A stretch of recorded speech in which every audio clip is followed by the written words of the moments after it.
Coming up, the nuclear heat on Charlotte Flair, the shocking releases and hiatus of Ring of Honor, and WWE bringing the UK a pay-per-view after 30 years.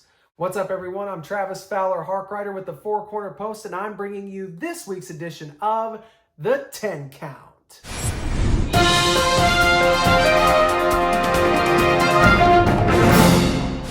Starting off the count out at number 1 is the ongoing saga of Charlotte Flair.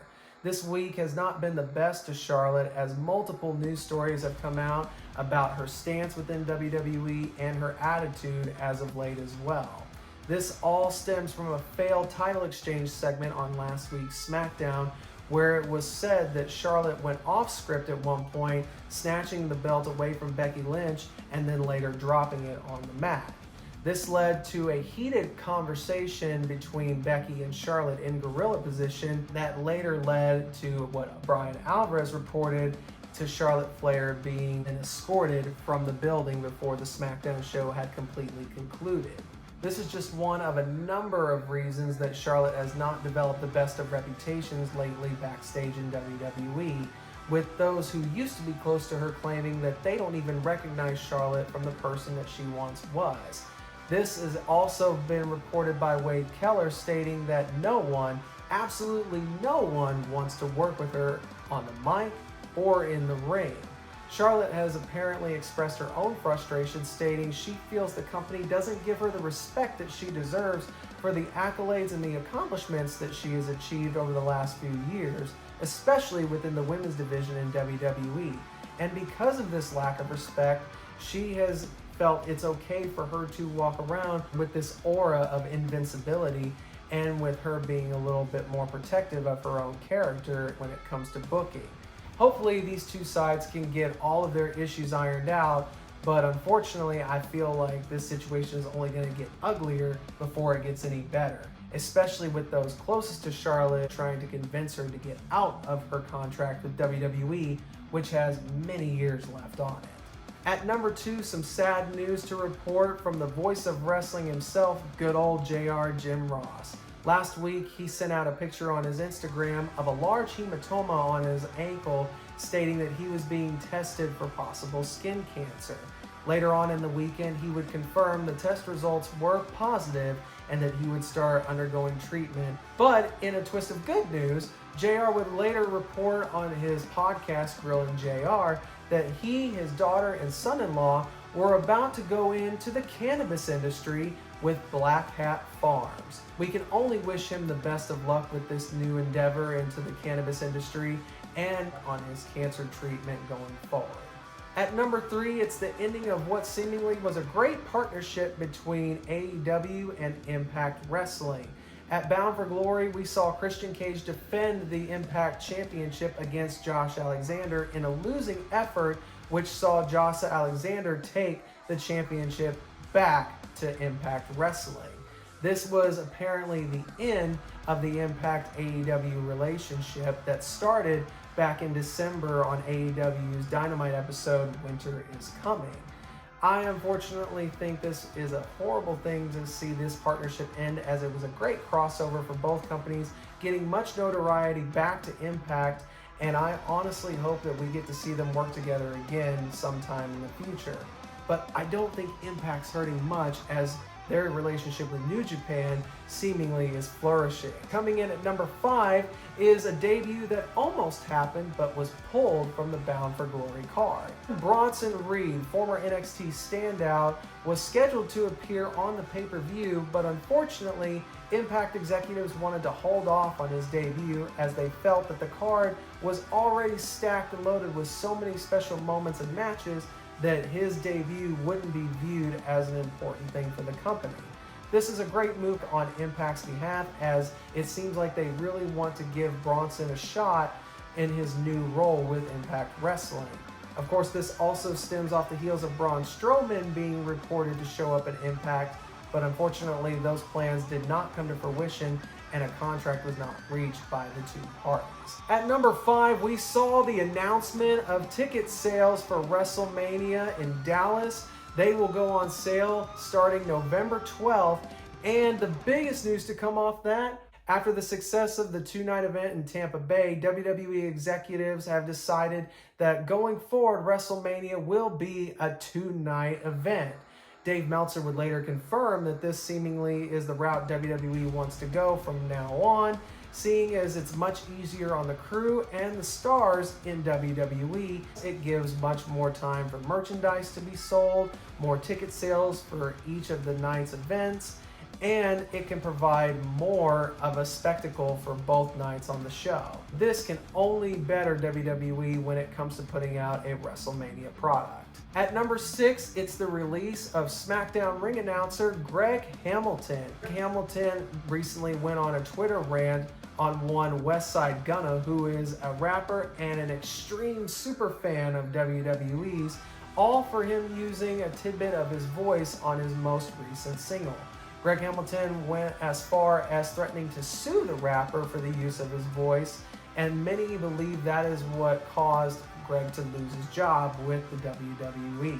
Unfortunately, Hamilton wouldn't be the only wrestling personality to be released this week. At number 7, it was the shocking announcement by Ring of Honor that they are releasing all of their stars from their contracts and going on hiatus after the Final Battle pay-per-view in December. Any contract that extends past January 1st will be honored through May 31st with the company, but as of this moment, most of its top stars have indeed been released, and multiple stars have already started getting bookings elsewhere. For instance, Bandito has already agreed to appear for GCW in the month of December. ROH put out the announcement themselves on their social media platforms, stating that they were going to go on hiatus for the first quarter of 2022, and they were going to reimagine the company going forward in April at Supercard of Honor. Dave Meltzer would report later on this week that this reimagining would involve the company going on a per appearance basis, meaning that they would use the top independent talent but would only be using and paying on a per appearance basis. This is a very risky venture for ROH to venture into going into the next year, because you can't seemingly book long-term stories off people that you can't sign to long-term contracts and can be swooped up at any point in time during that tenure. Hopefully this venture for Ring of Honor will be a success, as many, including myself, were once fond of Ring of Honor as it filled the niche within the professional wrestling world, especially in the hardcore fan base, and gave birth to so many different stars that we see competing on mainstream wrestling these days, such as Adam Cole, AJ Styles, Bryan Danielson, Seth Rollins, and many others to boot. At number 8, Cain Velasquez did an interview this week on the MMA Hour with Ariel Helwani, where he was upset with himself and felt like he let WWE fans down during his brief run with the company a couple years ago. Of course, Cain Velasquez only had one match, and that was at the Crown Jewel Spectacular against Brock Lesnar in a losing effort, quite quickly I might add, but he was signed on to do a long-term deal with WWE and work with its luchadors at some point in time, but then the pandemic struck and WWE had to make its budget cuts, with Cain Velasquez being one of the stars they would release in 2020. Cain, though, however, holds no animosity towards WWE and was very appreciative of the time that he spent with the company. As he expressed on the MMA Hour, he appreciated the experience along with the opportunity that WWE presented for him, but unfortunately he feels like it just wasn't meant to be. If he let any fans down during that time, he expressed his deepest sympathies to them, and hopefully WWE will be open to working with him sometime again in the future.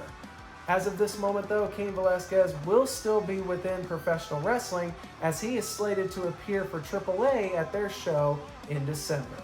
At number 9, Adnan Burke, the former lead announcer for Raw for a Cup of Coffee, did a tell-all interview this week about his experience with WWE and the lead commentator on Monday Night Raw.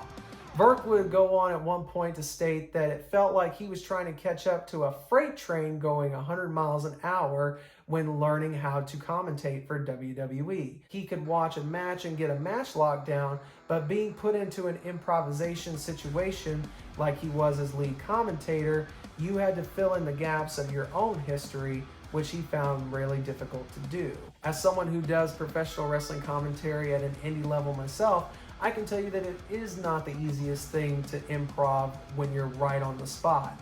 Even though Virk was a professional wrestling fan as a kid, he admitted to not knowing much of the product as an adult and having to play catch-up while leaning on Corey Graves and Byron Saxton on commentary.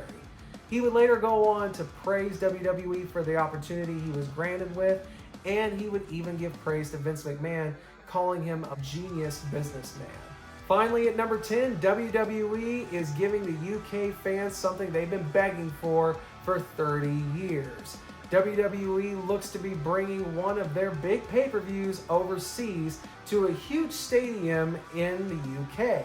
There's two stadiums that WWE has been in contact with when it comes to running an event, that being London's famous Wembley Stadium and then Cardiff's Millennium Stadium. Only time will tell if one of these two venues will indeed get the booking for a pay-per-view, but it looks like next year in 2022, WWE is one step closer to bringing the UK audience something they've been craving for since SummerSlam of '92.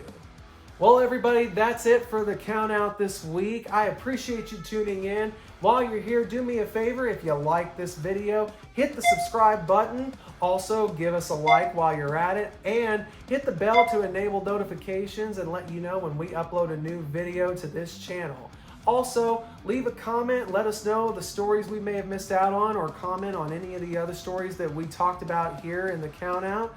Of course, I'm Travis Fowler, Hark Rider with the Four Corner Post, and I will see you guys next week.